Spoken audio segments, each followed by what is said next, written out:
Écoute, profite du temps que tu as. Il ne sera pas toujours de ton côté. Tire à profit le temps que tu as. Dans cette scène, ce que vous allez voir, c'est un fan de X qui veut lui donner des t-shirts car il l'a vu dans un centre commercial et il l'attend à la sortie pour lui donner ses t-shirts en espérant que ça fera de la pub pour sa marque de vêtements. Ce que X va lui répondre va vous surprendre. Eh mais c'est lourd! Yeah, alors ça te plaît?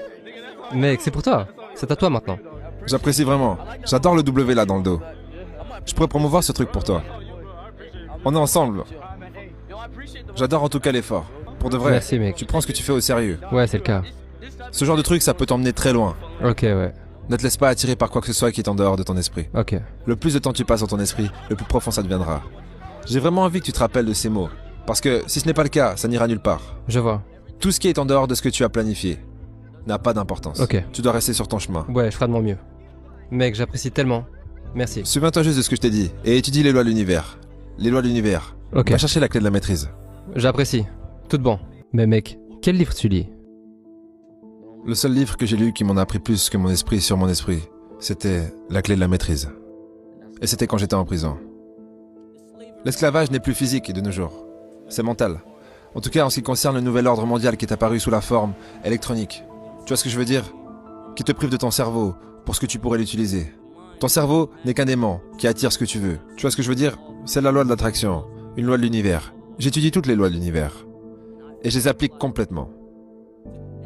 Tout ce qui peut m'enlever ma liberté d'esprit, ou qui me vole, on va dire tout ce qui peut faire que mes pensées se conforment. Je trouve que ces choses sont impertinentes. Ces choses ne m'apportent rien et ne m'ont jamais rien apporté. Toutes les choses sur lesquelles j'ai concentré mon esprit et que j'ai vraiment voulu mentalement sont venues à moi. Toutes les choses que je ne voulais pas vraiment, ces choses n'ont pas fonctionné.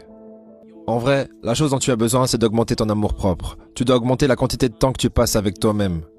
Lâche ton téléphone, déconnecte-toi de ce putain d'internet. Sois une personne et apprends comment est-ce que tu peux t'aimer de cette façon. On pourra arrêter le cycle de destruction. On pourra arrêter le cycle de la haine. On pourra ensuite expérimenter plus d'amour. Et il y aura plus d'amour dans les rues. Plus d'amour véritable et des gens qui s'inquiètent les uns pour les autres. Tu ne peux pas être là pour quelqu'un si tu ne t'aimes pas. Tu dois voir les comportements que tu as que tu n'aimes pas. Et tous ces problèmes que tu crées pour toi-même. Que tu n'aimes pas. Si tu veux vivre une vie heureuse.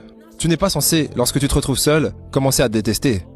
T'es censé voir ce que tu n'aimes pas chez toi et changer. C'est ce qui est. Tu n'as qu'à changer. Tu devrais prendre une seconde pour t'asseoir et observer tes modèles de comportement. Est-ce que tu bouges quand tu ne veux pas bouger? Est-ce que tu t'énerves quand tu ne veux pas t'énerver? Tu dois absolument régler ces choses si c'est le cas. Et tu dois être là pour toi. Et ça rend la vie tellement meilleure. J'apprends à le faire maintenant. Et ça rend ma vie 10 fois meilleure.